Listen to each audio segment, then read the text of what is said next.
Well, Bay of Plenty iwi will be the first in the country to harvest high-value bioactive molecules alongside their perennial kiwi fruit crops in coming years. This initiative to extract and commercialise high-value bioactive molecules from plant-based foods and horticulture is expected to reach an ingredient market of US valued $51 billion by 2024, and the potential to kickstart a very new multi-led export sector. In this week's Farmers Weekly, Richard Rennie uncovers Te Awanui Limited, a subsidiary of kiwifruit company Te Awanui Global Pack that has partnered up with Waikato-based biotech company Ligar to start harvesting this high-value bioactives for the nutraceutical market. This is, of course, for kiwifruit and avocado waste streams. Joining us now to explore this further is Ligar's Chief Exploration Officer, cool title, Nigel Slaughter. Good evening, Nigel, and thank you for joining us tonight. This is really exciting stuff. Good evening. Yeah, it is. Now, what does bioactives mean exactly? It's a tricky one. People use the word for all sorts of different things. So, technically, it's what people call the extra nutritional molecules that are present in small quantities in plants. So these are things that you don't necessarily know that are there, things you tend to peel off because they're often in the skins. So while you think you're eating good foods, you might not be if you've taken off the skins. And they act in the body. And so they do different things. So that, I guess one of the ones we're all familiar with is caffeine. That's just a bioactive molecule from a bean. So, but there's a whole range of things. There's literally millions of them. And so we're just looking at the things that we can help extract in a better way, a more cost-effective way, or a more accurate way. So how did Ligar connect with the subsidiary kiwifruit company of Te Awanui, Te Awanui, and how did that whole partnership come about? Yeah, there's some kind of relationships going on in the background, and we've got a shared personnel and chairman through Dr. Andy West, who kind of formed the bridge between the two companies. And we've known each other for a while, and I think the discussions went along the lines of, we kind of saw the potential, and then they've got a good, strong relationship with Seeker, significant shareholders in Seeker, so they've got this stream. And we were looking at extending what we can do in bioactives and saying, well, what can we do in New Zealand? And we had a joint project into MB just to look at the kiwi fruit and avocados, and also we can stretch it into hops as well, just to see what was there. And it's a combination of, these molecules are kind of well known and their uses are well known. What we're bringing is the ability to sort of target them a lot more specifically. So rather than just creating essentially dissolving a skin and putting into a powder and putting into a pill, you can be very, very precise in extracting the things that you actually want. And so we were just looking at what do people already use these for, what have they identified, and then how can we apply our technology to just to see, is there something we can do? And we're uncovering a whole bunch of things that we could do. And it's a question, which ones we do, we're still trying to figure out. And how do we capture the value here at home, especially in a large global ingredient market? Yeah, it was a question that we had because most of our work as Ligar have been going on and saying, well, most of the companies wanting these extracts are overseas. So there wasn't much of a demand here. So part of the relationship with Te Awanui and Te Whao is around creating companies that can use these extracts and support the creation of these. Not all of it's going to go that way, but we're saying, well, here's a novel extract that we can make. Rather than just shipping that overseas, let's create some companies here or support some existing companies to extend what they're doing here.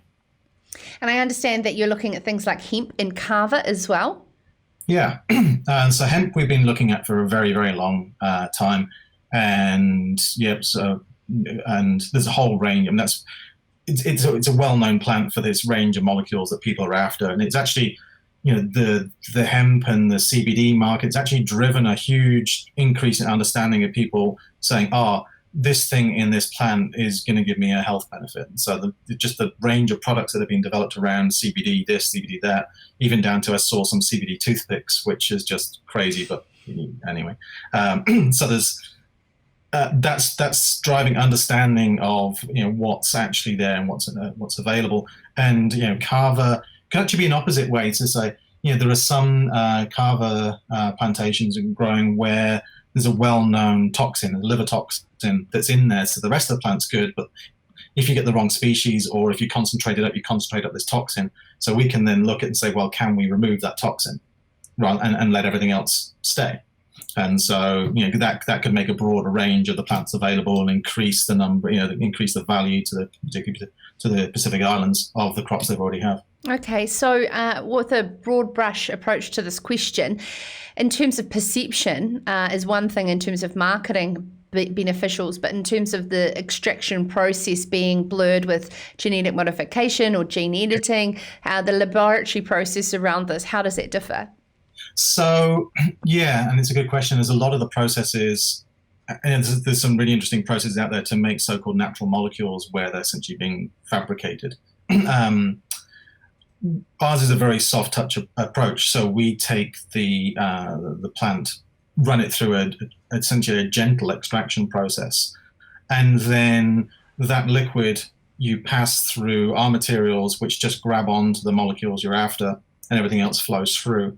That compares to, we're not modifying the plant in any way, we're just taking what's in the plant. So whatever's in the plant comes out. Mm-hmm. And it also compares to the normal extraction methods where you might be kind of like boiling it under pressure or putting it under kind of mixing solvents in to separate things out. So we bypass the need to do that, so you get a much cleaner product, and one that might not have been denatured by heat. So in general, we're getting a better product out of it in a very simple process. And of course, just finally, back on that relationship with Te Awanui, and of course, iwi being at the forefront of this. There's a quote there, it's about encouraging Māori to be first in line rather than last to the food trough when it comes to capturing value back to Māori agribusiness. How does this fit in with their value systems around kaitiakitanga and nature as well, when there's a laboratory element to it? Yeah, and so there's two parts. There's one, Te Awanui and the broader group are very keen to build up the science capabilities within Māori, and we can help with that and build the connections into science. So create higher value jobs, bring people in who can kind of learn all the way up through the process, just from on farm all the way through to running the equipment and making the extract. So that's one part of it. And the other side is saying, well, we know there's lots of native extracts and that are available, native plants that we can look at, but instead of doing it and begging forgiveness later and looking at the IP and ownership rights and those sorts of things, you actually get that right up front, create a framework where we can do this and look at these plants right from the get-go, saying we're doing this the right way. And that'll take time to build up and flesh out. That's one of the things is like, well, let's do this the right way right from the start. And that's at the core of what we're looking at. Yeah. Mm-hmm. It's very interesting. It's like we're doing a full circle of humanity, going back to natural plant medicine effectively, but we're just extracting it to put it into a convenient form for our busy lives. People are lazy, and so if often the presentation I'll put up, here's all the foods that we would like to tell people we're eating. It's kind of like the the social media. This is what I had for my meal, and you show this wonderful thing when actually the diet that we have is pretty limited. There's a very small number of plants that we go to regularly, and those have been bred to a point where often these extra nutrients have been bred out of them. Mm-hmm. So we like our convenience foods, so let's think of ways of putting these things back into foods that we find convenient. And there we go, easy. Fantastic. Thank you so much, Nigel Slaughter, the Chief Exploratory Officer. Very cool job he has there at Ligar, a biotech company in Waikato, working with Te Awanui, a kiwifruit company, around how they can add value to bioactives, certain nutraceuticals. This is Sarah's Country.